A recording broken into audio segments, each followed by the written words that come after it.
নমস্কার বন্ধুরা, আশা করি তোমরা সবাই ভীষণ ভালো আছো। বাংলা লার্নিং সহজে চ্যানেলে তোমাদের সকলকে জানাই আন্তরিক স্বাগত। আমি প্রিয়া, আর আজকে আমরা আলোচনা করব অলংকারের 32 নম্বর পর্বটি। এটি একটি রিকোয়েস্টেড ভিডিও, আর এই ভিডিওটি রিকোয়েস্ট করেছেন অলোকনাথ সেন। তো আপনাকেও জানাই অসংখ্য ধন্যবাদ এই ভিডিওটি রিকোয়েস্ট করার জন্য এবং অন্যান্য সকলের কাছে পৌঁছে দেওয়ার জন্য।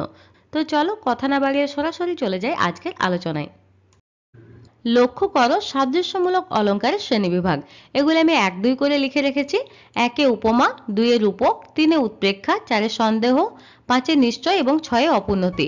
এই পর্যন্ত কিন্তু আমাদের আলোচনা করা হয়ে গেছে এবং যেগুলি বাকি রয়েছে সেগুলি হলো 7 ব্যতিরেক, 8 অতিশক্তি এবং 9 সমাশক্তি। এই সমাশক্তি অলঙ্কার পর্যন্তই কিন্তু আমাদের সিলেবাসে আছে। আজকে মূলত আমরা সমাশক্তি অলঙ্কারটি আলোচনা করব। এছাড়াও যে দুটি অলঙ্কার বাকি রয়ে গেল, অর্থাৎ 7 ব্যতিরেক এবং 8 অতিশক্তি, এগুলিও কিন্তু আগামী ভিডিওতে এক এক করে নিয়ে আসবো। তো চলো আজকের আলোচনা শুরু করি। লক্ষ্য করো আজকের আমাদের মূল আলোচ্য বিষয় হলো সমাশক্তি অলঙ্কার। এখানে দেখো প্রথমেই লেখা আছে সমাশক্তি ইকুয়াল সমাস যুক্ত উক্তি। অর্থাৎ সমাশক্তি, এটি যদি আমরা সন্ধি বিচ্ছেদ করি তাহলে আমরা পাবো সমাস যুক্ত উক্তি। এরপর দেখো নিচে লিখেছি আমি সমাস শব্দের অর্থ হলো সংক্ষেপ। এটি তোমরা সকলেই জানো যে সমাস শব্দের অর্থ সংক্ষেপ। যেমন ধরো ভীমার্জুন, ভীম ও অর্জুন। পঞ্চপ্রদীপ, পঞ্চপ্রদীপের সমাহার। পীতাম্বর, পীত অম্বর যাহার। তাহলে এখানে ভীমার্জুন, পঞ্চপ্রদীপ এবং পীতাম্বর এগুলি কিন্তু সংক্ষিপ্ত রূপ। তাহলে সমাস শব্দের অর্থ হলো সংক্ষেপ। অতএব সমাশক্তি কথাটির অর্থ হবে সংক্ষিপ্ত উক্তি, কারণ সমাস শব্দের অর্থ সংক্ষেপ এবং উক্তি অর্থাৎ বক্তব্য। তাই এখানে সমাশক্তির অর্থ হলো সংক্ষিপ্ত উক্তি বা সংক্ষিপ্ত বক্তব্য তোমরা লিখতে পারো। এরপর আমরা দেখে নেব সমাশক্তি অলঙ্কার কাকে বলে বা সমাশক্তি অলঙ্কারের সংজ্ঞা। যে সাদৃশ্যমূলক অলঙ্কারে উপমেয়র উপর উপমানের ব্যবহার আরোপ করা হয় কিন্তু উপমানের উল্লেখ থাকে না, তাকে সমাশক্তি অলঙ্কার বলা হয়।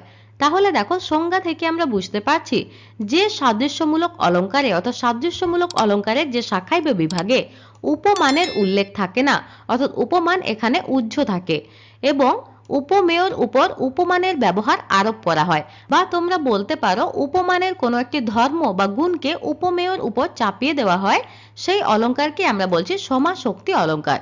তো আশা করি তোমরা বুঝতে পেরেছো। তো চলো এরপর আমরা পরের স্লাইডে চলে যাই। এখানে দেখো সমাশক্তি অলঙ্কারে একটি উদাহরণ দিয়েছি আমি। এই উদাহরণটি দেখলে তোমরা বিষয়টা আরো ভালোভাবে বুঝতে পারবে। দেখো এখানে লেখা আছে শুনিতেছি আজও আমি প্রাতে উঠিয়ায়, আয় আয় কান্দিতেছে তেমনি সানাই। এই কবিতার লাইনটি কবি কাজী নজরুল ইসলামের লেখা। এখানে উপমেয় কি? এখানে উপমেয় হলো সানাই এবং উপমান এখানে মানুষ, যেটি কিন্তু উহ্য আছে। এখানে কোথাও কিন্তু মানুষের উল্লেখ নেই। আয় আয় কান্দিতেছে তেমনি সানাই। তাহলে সানাই কি কখনো আয় আয় বলে কাঁদতে পারে? পারে না, তাই তো। তাহলে আয় আয় বলে কান্দা কিন্তু মানুষের স্বভাব বা মানুষের ধর্ম। তাহলে এখানে মানুষের ধর্মটি কিন্তু সানাইয়ের উপর আরোপ করা হয়েছে। বুঝতে পেরেছো? তো চলো এরপর আমরা ব্যাখ্যা অংশটি দেখে নিই। আলোচ্য কাব্যাংশে উপমেয় সানাই আর উপমান মানুষ, যেটি কিন্তু উহ্য আছে তাই ব্র্যাকেটে আমি লিখে দিয়েছি উহ্য, দুটি বিজাতীয় বস্তু, তাদের মধ্যে সাদৃশ্য কল্পিত হয়েছে। আয় আয় বলে কান্দা মানুষের ধর্ম, এখানে সেই ধর্ম সানাইতে আরোপ করা হয়েছে। তো চলো এরপর আমরা সিদ্ধান্তটি পরের স্লাইডে দেখে নিই। লক্ষ্য করো এখানে বাঁদিকে লেখা আছে সিদ্ধান্ত।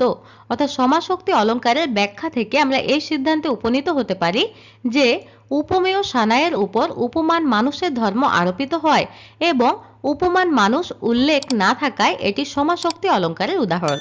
তো আশা করি তোমরা বুঝতে পেরেছো আজকের আলোচনার সমস্তটি।